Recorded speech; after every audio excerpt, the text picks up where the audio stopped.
It's time for Wise Money with Korhorn Financial Group with certified financial planners Kevin Korhorn, Mike Bernard, and Josh Gregory. Welcome to another episode of the Wise Money Show with Korhorn Financial Group, where every week we're helping you take your next wise step in your financial life. Thanks for being here. My name is Mike Bernard. I am your host, also one of the certified financial planners on the show. With me in the KFG studio is my business partners and fellow CFPs, Josh Gregory and Kevin Korhorn. So both Apple and Tesla split their stock this summer. So why would a company do a stock split, and how did investors fare in each case? We're going to be talking about the mathematics and the psychographics of stock splits on today's episode. That's a 5-cent word, $5 word. That's a 50-cent word for this 5-cent group here in the studio. Hey, if you have a question, we were just commenting before we started recording how many questions we fielded this summer about these stock splits. So we'd love to hear from you. If you have a question, you can text us or call 574-222-2000. That's 574-222-2000. Online, you can submit questions there as well. wisemoneyshow.com. Submit a question right there on the right. Most questions do come through our YouTube channel specifically, but Facebook and Twitter as well. Just search Wise Money Show. You'll find us there to submit questions there as well. All right. I tell you, if you could travel back in time, don't you love playing these games? It's like the if I won the lottery sort of game. And sort of that's what it would need to be. If you could travel back in time and buy Apple in the 80s, or think about it, if you could travel back in time 2 months and buy Tesla. Right. Okay, so two of the most well-known companies on this planet did stock splits this summer, and I mean, why? Why does a company do a stock split? Well, we can get into maybe different reasons, but I feel like it grabbed everyone's attention, and maybe the real why that we should be asking about is, well, why would you care, right? But the reason that companies break down their stock into smaller pieces, essentially, is what they're doing. They're splitting it into smaller pieces is so that they can have a smaller price attached to it. Yeah. Sometimes a stock, its price is getting up to a level where the average Joe on the street really can't afford to plunk down a lot of money to own that stock. And so it becomes more and more elite, essentially. And a lot of board of directors and leaders within these companies, they want to get their stock price trading in a certain range that makes it accessible to more and more people. So they want more trading volume, essentially. Bummer. You gave away the answer. I wanted to say, well, is that out of the goodness of their hearts? Are they just that nice? They say, you know what? I want everyone to own a little piece of Disney. And the answer really isn't because they're nice people. Yeah. It's because we sort of take it for granted sometimes. Well, if I want to buy a stock or I want to sell my stock, there's a market for it. If I want to sell my stock, it's crazy. It's fascinating. So when I was studying finance at Michigan State, and I start reading these textbooks about the market and all of that stuff, and then I come to intern at this place in Granger called Korhorn Financial Group, and I finally got to see it in action. And I submit a trade for a client, hey, sell this. And as soon as my computer screen updated, it was already sold. It was already sold with an average price. And that is just amazing that with a click of a button, it can, boom, go to the market, get a sale. And by the time my screen refreshes, it's all done. And we take that for granted. Mm-hmm. Well, if your stock price was $250,000 per share, you may not be able to sell it that quickly, right? And that impacts its value. And so these board of directors want a more palatable share price so there's a good market for their shares. And yes, makes it accessible for more people, potentially bidding the shares up in value. I think the interesting thing that I've observed, because I'm fascinated by the culture, is there are a lot of younger people that use things like Robinhood, where they can put in a couple $100, and with a couple $100 they can get trading, and now they're trading. And whoever said trading stocks was a good idea with a couple $100. Well, And just because you can do something doesn't mean you should do something. 43 or 44% of all Robinhood accounts apparently are on margin, not margarine, meaning they've invested 200, but they also are borrowing money, so they actually have more invested than that. Yeah. Increasing risk. Yeah, leveraging up. But I mean, it really, and I've had some long conversations with my son Joshua about this, because as he's done it, and I've just kind of told him, look, it's kind of gambling. I mean, for you with a couple $100, it's fantasy football. This is not a sustainable way that you are going to accumulate wealth. But for the individual who took his own life earlier this year, that made national headlines because he opened his account and it showed he had a negative $700 and some thousand. Things hadn't even settled yet. That wasn't even accurate. But he opened his Robinhood account negative some $700,000 and he committed suicide. That's and heartbreaking. so it is. And so investing in individual stocks is not for the faint of heart, and trying to play the game with stock splits is tricky as well. Let's talk about the philosophy of it. What is Warren Buffett? How does he feel? The greatest investor of our generation. How does he feel about stock splits? Yeah, I mean, he is pretty famous for taking. I would use the word elitist. He has said he doesn't want just anybody to be a shareholder in his company. That was his philosophy for years and years, decades actually. And it wasn't until 1996 that there was ever allowed to be any kind of a split, and they did it by issuing a whole separate class of shares. If you invested in Berkshire Hathaway, there's never been a stock split prior to 1996. And what it means is that the share price just kept on marching higher and higher and higher. And today, over the past few weeks, it's been trading well over $300,000 per share. Isn't that crazy? I remember in college, and one of my finance professors was talking to me about this guy named Warren Buffett, and he said, yeah, you should buy one of his shares of his stock. It's at $10,000. Mm-hmm. And I remember thinking, well, who's got 10,000? Where would you get $10,000? Like, I mean, it might as well have been 10 million when I was in college. Yeah. And now, just recently it was at 326,000. Yeah. And so it is interesting, because we've even seen that with some mutual fund companies that we talk to. They don't like big volumes in and out of what they're doing.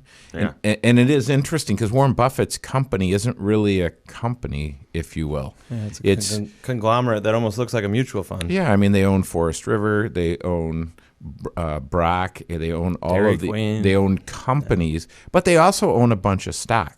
Yeah. And they've also gotten out of a bunch of stock. So it's very interesting. That's a different show.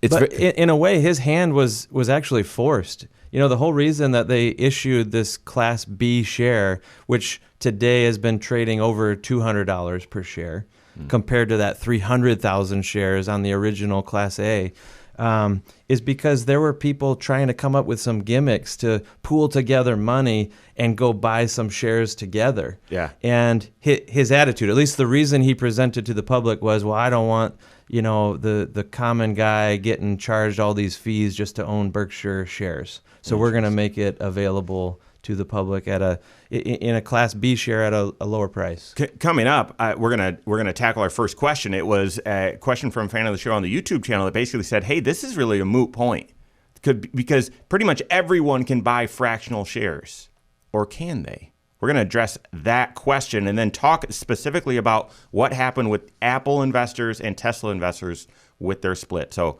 that and more coming up on the Wise Money Show with Korhorn Financial Group. Hello, YouTube. This is the Wise Money Show. You're at the Wise Money Show channel. What you're watching right now is our 1-hour talk show that airs every single Saturday right here. as well as a couple radio stations in northern Indiana, and on podcasts as well. So check it out. Make sure that you're a subscriber of this channel. If you like the content, give it a thumbs up as well. If you're into podcasts, check that out as well. Just search Wise Money Show on podcast, wherever you consume it, and subscribe there as well. Leave questions below. Like I mentioned, get a lot of them here on this channel. So leave questions. We'll get back to you and even possibly air it on an upcoming program. Thank you very much. All right. Let's get into it. I want to talk about fractional shares, and then we can get into some of the specifics. I did find if Apple had never split. Really? Yeah. It'd be a rotten apple. No, what it would be worth. So we'll get into that. How does stock splits actually work? And is it even important? When a company announces a split, does that mean investors buy in and their price goes up? And then what about after a split? Does everyone sell out? Well, we're going to talk about that coming up right now. This is the Wise Money Show with Korhorn Financial Group. Thanks for being here. My name is Mike Bernard. Here with me in the KFG studios, Kevin Korhorn, Josh Gregory. Every episode of the Wise Money Show is on podcast, whether you listen on Spotify or iTunes, wherever. Just search the Wise Money Show, subscribe to it, rate the show, and leave a comment. We appreciate that. That gives us feedback, helps other people looking for wise money content, wise financial principles, helps them find us. So thank you very much. We are talking about stock splits right now. The big financial headline, at least the good one this year, is Apple split their stock. And then Tesla, this small car company that's worth $1 gazillion, split their stock as well. So what's that mean? Well, let me first just set the stage again. The analogy that I use on what is a stock split. A stock split does not change the market value of a company at all. It doesn't. It is just mathematically exchanging and creating for the typical stock splits, forward stock splits, I believe is what they're called, is where you actually create more shares at a lesser price. Okay, so it's the same as saying, well, I've got $1 bill, and you turn it in, exchange it for 4 quarters. Well, you had one form of currency, and now you've got 4, but they're equal. They're equal in value. That's right. Right. So now there is this question. It was posed. I don't remember the individual's name, from a fan of the show on the YouTube channel. It said, "Wait a second. Why are you guys even talking about stock splits? Why are they even doing these? Everyone can buy fractional shares anyway." Well, number one, you can definitely buy fractional shares of mutual funds. I mean that stuff happens all the time, but it's just now becoming a thing. Yeah. Where you can actually buy in some areas fractional shares of individual stocks. For as little as $5. Yeah. It makes me feel old. I don't know about you guys, but you remember studying to become a financial advisor, and you've got these monster textbooks, and they pound into your head how important it is to buy round lots when you're buying individual companies. Yeah. And a round lot is just buying 100 shares of a stock. And I still, to this day, if I buy a company stock or anything, I still have it burned into my head. I'm going to buy it in 100-share increments. No one right? says round lots. No, they don't. Do not buy the odd lot. Yeah. Well, the textbook, right, does sort of sensationalize this, like, oh, that's such a thing. It's not a thing. It's not a thing. No. But it's not a thing yet for fractional shares either, I would say. Some platforms, typically retail platforms, and if you think about it, they actually, like a Robinhood type of system where you can just get in and they're trying to lure you in with very little money up front. They are the ones that are offering the fractional shares at first. And so I would just be careful. The bigger companies where most people have large amounts of investments, now they're not doing fractional shares yet. They don't need to. Will we get there? I hope so. But we're not there yet. So anyway. Okay, let's get into some of the details. Or you got another Well, comment I was just going to say that to me, that's why, going back to the question you got on, I think you said the YouTube channel, why are they even doing this? There is some psychology involved with these stock splits, though. And you can see it. I mean, we see it in the questions that we get from friends or clients or whomever. And I actually ran into someone at a church function who asked me, "Oh man," or he was making more of a comment that, "Isn't it awesome the Apple and Tesla split that's coming up?" So this was in August, and he was so excited because he was an owner of those shares. And I said, "Yeah, it sounds like they announced you need to be selling soon." And he's like, "What? What are you talking about?" Certainly not before the split. And I said, "Okay, then immediately after. How about that?" Because he was clearly just speculating in this stock, and he had enjoyed a run up, and even bigger run up because of this announcement. But the psychology of it all is that there's a perception a company doesn't do a stock split unless it has some great momentum to it, and there must be great times ahead. Yeah. And it doesn't necessarily mean that the company is suddenly stronger. And as you said, there's no economic change to the company after the split happens. So to me, it's not about always making the stock more accessible to people. It is also about the psychology of it.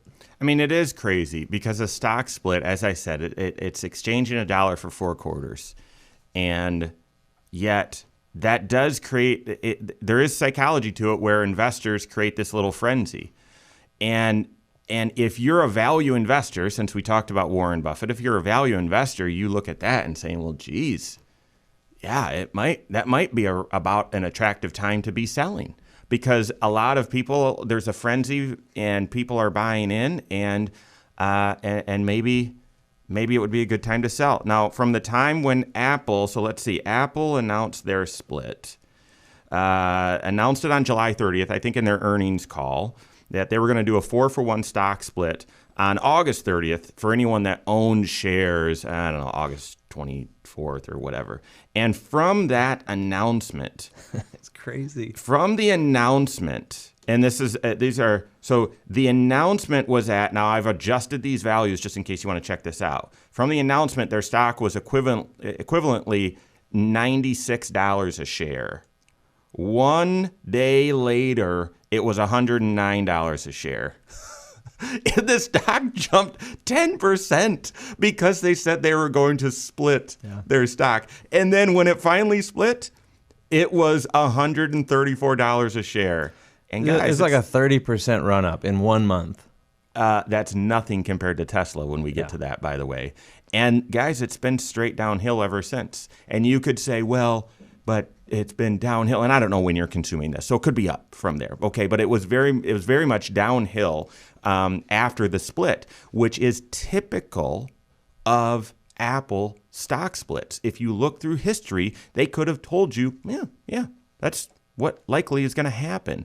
And you could say, well, it went down because everything's gone down. Or you could say, well, Apple went down, therefore everything went down. Right? Yep.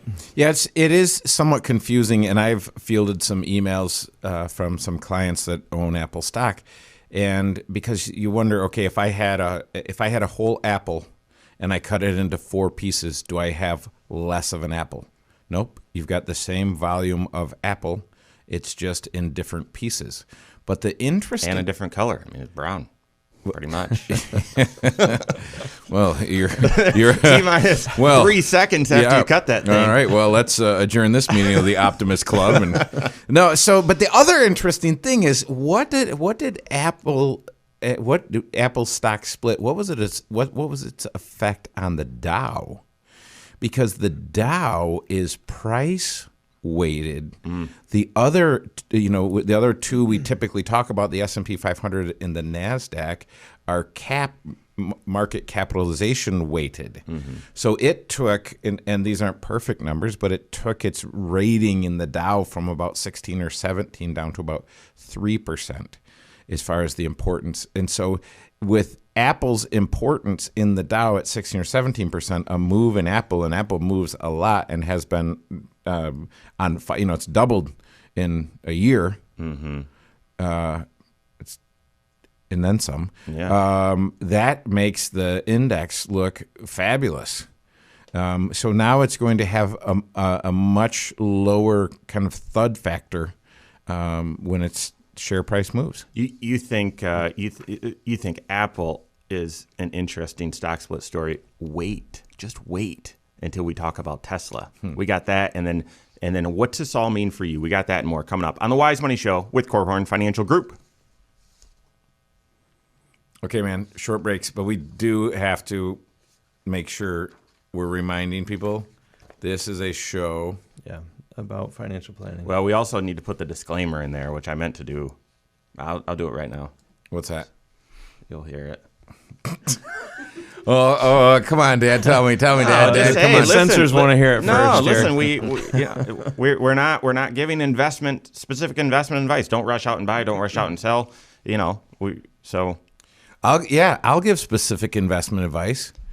Don't open one of those stupid accounts and buy fractional shares. It's a waste. It's an absolute waste of time. Unless, and I know we don't say stupid in this house, but silly. How can we say silly? But unless you're trying to dip your big toe in the market and understand stocks and how they work. But if you are trying to keep up with all the rest of the guys in your platoon, or if you talk to some family member who's always talking about stocks, and you think, well, I want to be like them. No, don't do it. Don't do it. Yeah. All right, here we go.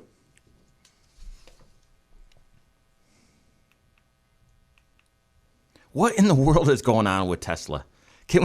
I love to pick on Tesla stock. We're going to talk about what happened with their stock split, what the announcement was, and how that changed their market value. Right, it's not supposed to. We got that right now. This is the Wise Money Show with Korhorn Financial Group. My name's Mike. Here with me in the KFG studios, Kevin and Josh. Listen, every episode of the Wise Money Show is on our YouTube channel. If you haven't been there, check it out. Go to YouTube, search the Wise Money Show, hit that subscribe button, turn on notifications, and like the content.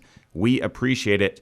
All right, we're talking about stock splits, and the stock split is simply taking $1 bill and turning it in for 4 quarters, or taking one apple, slicing it up into pieces. You still just have one apple there. The market value doesn't change. Well, I think the Tesla investor said, oh, really? Hold my pop and watch what we can do. Tesla announced their stock split on August 10th, okay? And equivalently, I'm telling you in today's dollars because that's your frame of reference. You can go check it out if you want.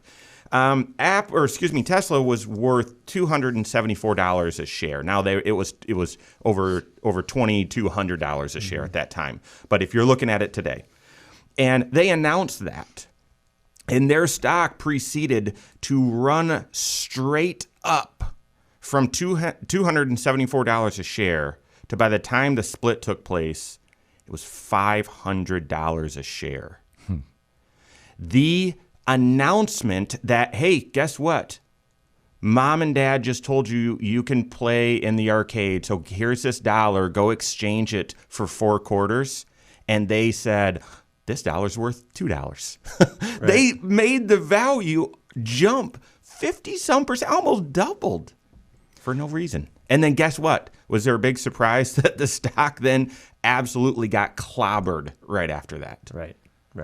This isn't the most profitable company on the planet here that we're talking about. That's right? why I like to pick on them. And just in case you haven't heard me rant about this, and I could go for a full hour just on Tesla. If you haven't heard me rant, the company sold a whole bunch, 375,000 cars last year, compared to Toyota selling 11 million cars last year. But that's okay, because Tesla, the company, is worth twice as much as Toyota.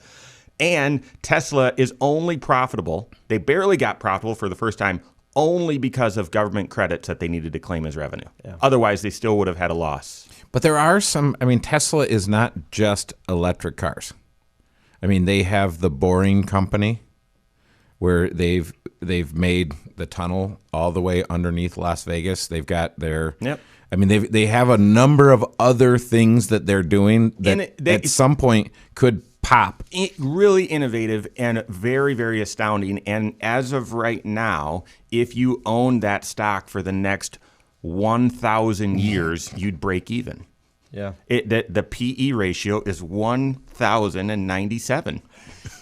Yeah, well, you so know, one of those better pop. our little because- boy needs to grow into his genes here. It's just going to take 1,000 years. No, it's easy to pick on Tesla investors because you have made $1 gazillion. So listen, here's the disclaimer. This is a show about financial planning. Investment planning is a component, one of the 6 areas of your financial life. So we don't want to give it too much attention, and yet this drew a lot of attention this year. The other disclaimer I would tell you is we're not telling you to rush out and buy or rush out and sell.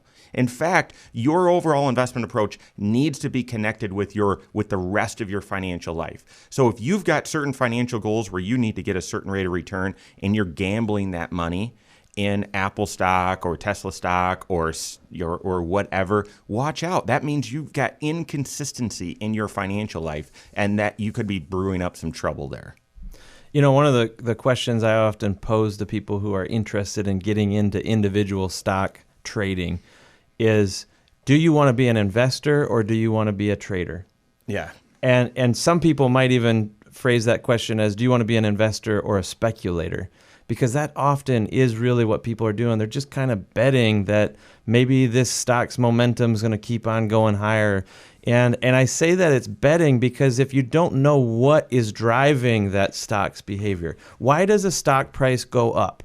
Ask yourself that question. And if you couldn't teach that to your own children, why a stock price is set where it is, then probably you're more in the trader or speculator realm as opposed to investor realm. And that doesn't lead to foolproof wealth building. Okay? It doesn't lead to financial freedom. Yeah, and I would even phrase that a little differently because as kind of representing the older generation here and being a little bit of a Kenny Rogers fan, I would say, would you rather be an investor or a gambler? Because every hand's a winner. You got to know when to... So it is gambling. That's all it is. It's gambling. And that's what I was talking about with my son Joshua.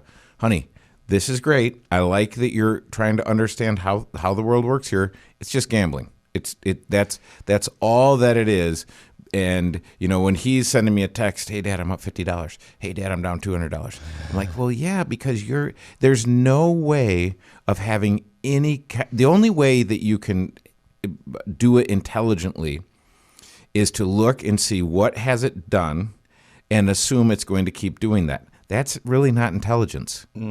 That's that, and so what I've tried to impress upon Joshua is that Josh, the same thing that Joshua Gregory just mentioned. Hey, what is influencing the cost of these shares? What is it that would make Tesla go from 1,500 to 2,500? And if it's at 2,500, well, shouldn't we pile all in? Because it certainly must be going to 3,500. And so you say, no. You have no idea what the driving forces are that are causing the share price of this stock to go up or down. And so based on that, what you need to do, and this is my investment advice, go find a financial planner. That's my advice. Yeah. You know, you might be hearing us kind of, beating up on stock investors here. And think, oh, you guys are just against owning stocks. And that's actually not true. In our opinion and by our observation and learning over time, owning some of the best corporations in the world is one of the best wealth building tools that you have at your disposal. But there's a difference between trying to catch that hot next stock and owning these companies over a long period of time and just trusting that capitalism really does continue to drive great results for you and your family. So it's more a question about how do you get exposure to those individual stocks. And owning those stocks for the long term becomes a whole lot easier for most people if they own it by purchasing mutual funds or exchange traded funds. These vehicles that pool together money with other investors and buy hundreds of stocks and not betting their future on just one hot company right now. Because really, our clients, and this is full and fair disclosure, our clients have owned Apple and Tesla. They just have owned them through mutual funds. Okay, right. So your overall investment approach, be diversified, needs to be connected with your overall financial plan. Really, really quick. can stock investing be play money? I have clients who literally in retirement, they've said, hey, I want to continue to invest in stocks just like I always have throughout my career, because they get into the corporations, they get into the financial statements, they see this as a business, and it helps keep their mind sharp. Mm-hmm. So in their thinking, this is, a way for me to just kind of stay engaged and keep on learning. And they kind of think of it as fun money for a small piece of their overall portfolio. Yeah, if you want to spend your waking hours thinking about money, this is a great thing to do. I would just challenge you, don't let this dominate your mind. Yeah. Don't let this own you. That's wise. Yep. All right. We've got questions and answers from fans of the show. That and more coming up on the Wise Money Show with Korhorn Financial Group. Didn't like what I said there? No, I just, for some reason, thought it was shorter segment. I must have looked at the clock. They all feel short on this side of the camera and microphone. All right, let's roll. Kevin, you can sneak out if you need to. So if you're watching on YouTube, you got a disappearing act coming up. I probably should. Right now? Yeah. Yeah. Someone's got to pay for this mess. All right, let's look at questions here. And so while we're looking at questions. All right. So I own Disney and I own Apple and and this is so whatever. And because I am interested in those companies. And it very, very small, like fun money. But it started when I looked and our first child was a daughter. And daughters typically get into princesses because culture made them. No. And I thought, my goodness, we're spending so much money on these stuffed animals and everything else. I mean, the only way I could stomach it is to become an owner in the company, honestly. And you might think, well, that's ridiculous. Nope, that was actually logical. I can't spend these prices. All right, I guess I'll just own the company instead. So when I go to Disney World, they make me feel like I'm really special because I'm one of the owners. Right. Actually, they treat everyone. You get the VIP treatment. They treat everyone just like me, but I tell you, I do feel special. Do they give you a special bracelet to wear or band to wear? No. I mean, when I walk through, the characters, they say, hello, Prince, and, those sorts of things. I don't think they do that to anyone else. I think it's just me. Say, no, I'm an owner. I own the place. So, yeah. Can go to any restaurant that I want because I own the place. Yeah, I have to pay full price, but anywho. Okay, so which questions are we getting into here? What about the buying a home on the back acre of Dad's property? They want to gift the house. Oh, I see it. Okay. And then, so if we do that one, which could even take the whole segment, and then go to the one from Alicia. My husband and I are in our early 40s and just haven't been able to save up for retirement. It's too late to get started. I mean, that sort of connects to investing. Yeah. All right. Let's get into it. Thanks for being with us today. This is the Wise Money Show with Korhorn Financial Group. My name is Mike Bernard, right here in the KFG Studios with me, Kevin Korhorn, and Josh Gregory. If you've missed anything and want to submit a question for the show, you can find every episode and you can connect with the show online, wisemoneyshow.com, and all over social media, wherever you're at, we are there as well. Go to Facebook, YouTube, or Twitter. We are there. You can submit questions there as well. All right, so we get a lot of questions at the YouTube channel, so check it out. And the first couple questions comes from fans there. First one, didn't leave her name, said, great video, new subscriber. Have a question for someone like you. My husband and I want to buy a modular home and put it on the back acre of my dad's property. Should I tell him? No, yes, you should. Okay, to do this, my parents want to transfer or gift their home and property into our name. so that we can use the equity in it to buy the house. Their home and property is paid off. They own it outright. Is it possible to do this? And if so, how would you go about it? Their property is worth more than the home we're looking to place on the back of the property. We already have septic and well installed. We live in Montana. Not sure if that makes any difference. Thanks for the advice. Interesting. Out in Montana. Oh, that's everyone's dream. Yeah. You know, with everything going on in the pandemic and everything, I've seen a few memes that say, I'm this close, and it's like really like a razor thin. I'm this close to packing it all up and moving to Montana. That's funny. Have you ever been in Montana? I haven't. I've driven through once, I think. We were out, we drove through there and actually stayed just barely into Montana when we were visiting Yellowstone earlier this summer. And I'll never forget, Andrea did some research, and as we're driving through each state, she was telling facts about each state. And the one about Montana, I'm pretty sure this is true. There are more cows in Montana than there are people. I mean, that's heaven right there? I mean, right? And it is beautiful. Yeah. Mountains and everything. Does Amazon get there quickly? Is it 2 day? I don't know. I'm assuming they use drones for Montana. I'm not sure. But now, obviously, here we are in the Midwest, and so full and fair disclosure, do we know all of the tiny little details about property law and things in another state? No, we don't. Which is why I love that you framed your question as, I have a question for someone like you. Yeah. That to me implies this is a financial planning question, and absolutely our first answer is you need to be talking to a certified financial planner, someone who can get into the details of whether or not, first of all, you're kind of asking a question, well, can we do this?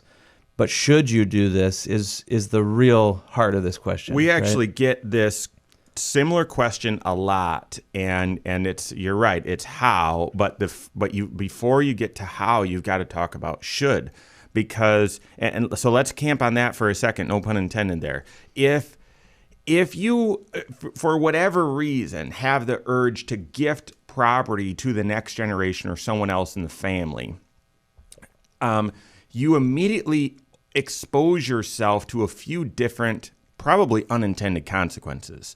One of those could be future taxation.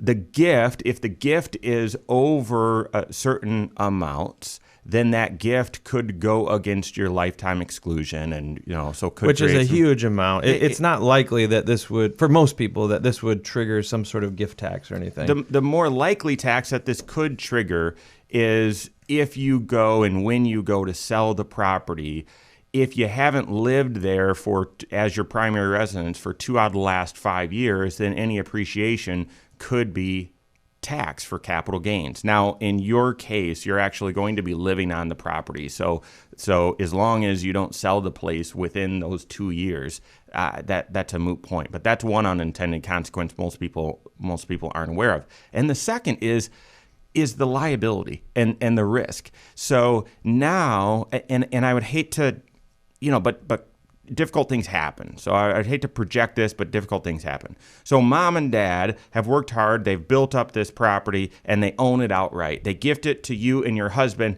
and something terrible happens, and you and your husband are divorced. Now, what was mom and dad's property is now half their property, but half your property and half your ex-husband's property. Yeah. And even that rule can depend upon which state you live in as well. But you're exactly right. Or you get in a car accident, someone's suing you.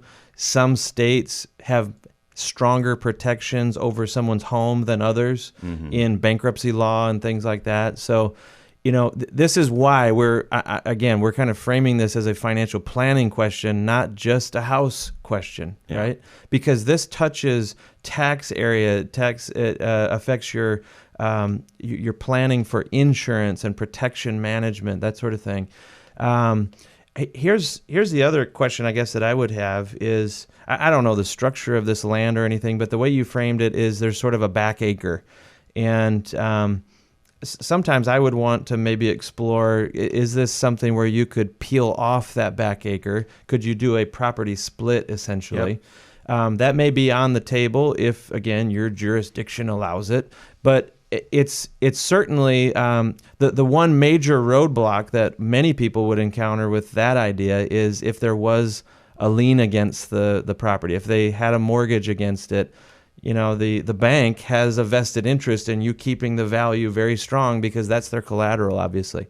You said this house is paid off, so maybe could that 1 acre be split off and that be essentially your down payment for building this house or placing a modular home on it? That's an idea to consider, I guess. But one of the other unintended consequences sometimes, you said that the property is worth more than the house that we would put on it. It sounds beautiful, right? Sounds like great views and everything. Will it still be that way after you put the house on it? And, is it still as marketable as well? Maybe your parents' house could sell in a moment right now if they got into a financial pinch or they decided they, wanted to leave Montana and come to Indiana or something. I don't know. But would it still be as sellable, as marketable with a house in the backyard? Yeah. Right? Mm-hmm. So you're kind of fundamentally changing the value of this asset, maybe for the better, maybe not though. And so thinking through that, I always want to think through worst case scenario when you're making a major change like this. And worst case scenario is you get into the house, you've got a mortgage. Everyone had the dream of kind of creating the little family compound. We're all going to be together. Won't it be awesome?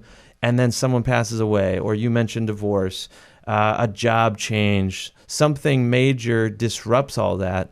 Can you easily unravel that decision, or would you be able to have an escape hatch built into this before you take that next step? Oh, and it sounds like we could be telling you all the reasons why you shouldn't even get out of bed in the morning. But the truth is, we're just, again, going back to Josh's advice, you got to talk to your certified financial planner who knows your entire financial life.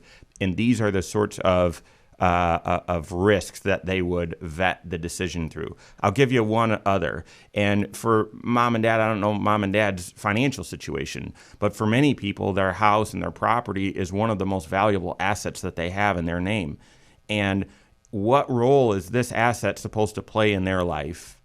And what are there any scenarios that where this asset might need to play a different role in their life? For example, if all of a sudden mom or dad need care and they need to move to a different place, will they need resources to help cover the cost of that different place? And if this was a gift, will they have resources to do that?